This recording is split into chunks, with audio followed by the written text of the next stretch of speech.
Vendredi 17 février 2023, Gao, la plus grande ville du Nord.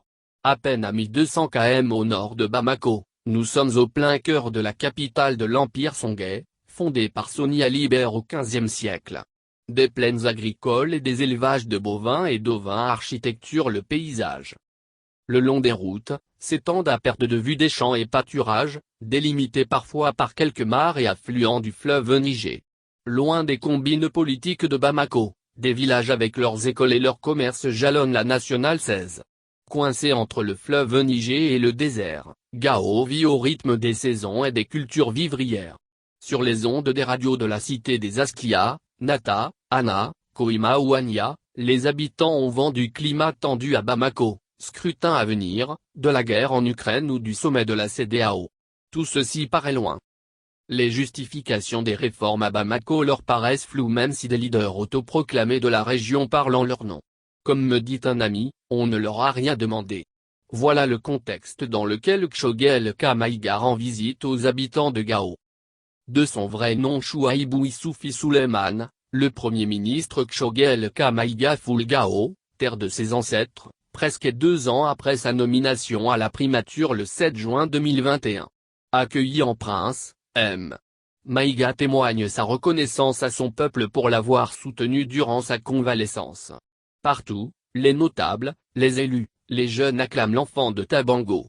Certains souhaitent le toucher, d'autres veulent juste le voir pour s'assurer qu'il va mieux.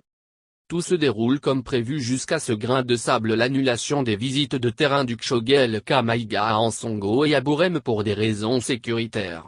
Un moment de vérité pour le Premier ministre. Gardons notre sang-froid. Cette annulation constitue un à-coup pour M. Maïga. La fragilité sécuritaire réduit la capacité de déplacement du Premier ministre et de sa délégation sur l'ensemble du territoire. C'est aussi le premier marqueur manifeste des difficultés à croiser les moyens politiques et militaires. Un sentiment d'irritation et d'énervement gagne les habitants d'Ansongo et de Bourem. L'espoir de serrer la main de leurs frères disparaît. Le doute s'installe. Les mines sont graves. C'est à se demander pourquoi diable le gouverneur de Gao annule les étapes de Chouaïbou Issoufi Souleymane à Bourem et Ansongo alors que les FAMA seraient en capacité de le sécuriser. Ce qui peut contribuer à dévaloriser la parole politique. En plus de ce rebondissement, c'est la déconnexion des élites à Bamako de ces réalités du terrain qui peut expliquer le fossé entre les villes et les zones rurales. Les efforts de lutte contre l'insécurité sont moins visibles dans les campagnes rurales que dans les villes. Réduire cet écart, c'est répondre à la question de souveraineté et du développement. La radiographie des différents régimes maliens, militaires et démocratiques, montre que les politiques de développement ont été toujours inégales.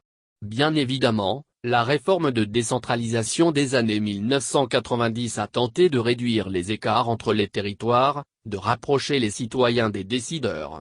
Mais le compte n'y est toujours pas, à cause de la mauvaise gestion, des putschs à répétition et de la tension sécuritaire. Pas seulement au Mali. Nos voisins immédiats, comme le Burkina Faso, sont embrasés par le narco-terrorisme.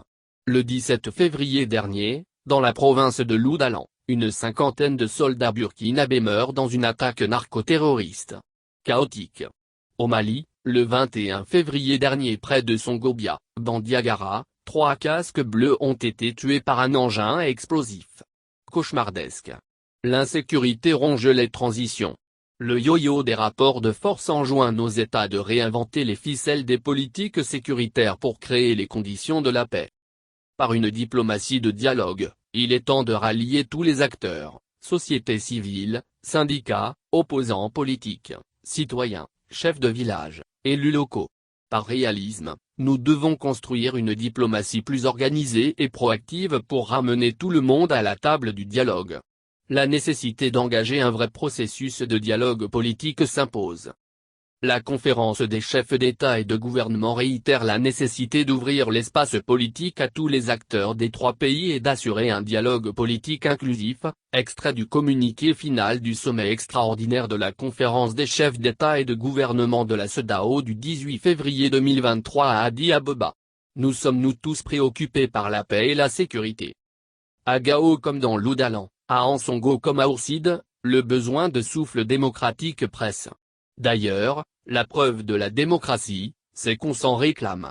Au-delà de ses fragilités, elle demeure le principe actif de tout pouvoir.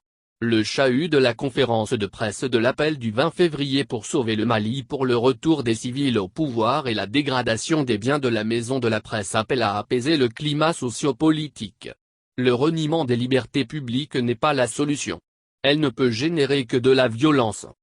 Pour finir, notre mental analytique devra nous permettre de mieux gouverner pour réduire l'écart entre ce qu'il faut faire pour atteindre les objectifs de contre-terrorisme et générer le meilleur pour arrêter la souffrance des populations rurales.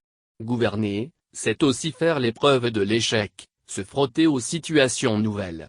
Donc, c'est être capable de tolérer. Une tolérance qui invite à continuer et se transformer soi-même. Au firmament, le courage politique et l'amour du Mali incitent à visiter les campagnes rurales. Les visites des dirigeants de la transition dans les camps des déplacés et dans les territoires ruraux sur l'ensemble du territoire finissent par développer des sensibilités au sort qui leur est réservé. Une question de bon sens.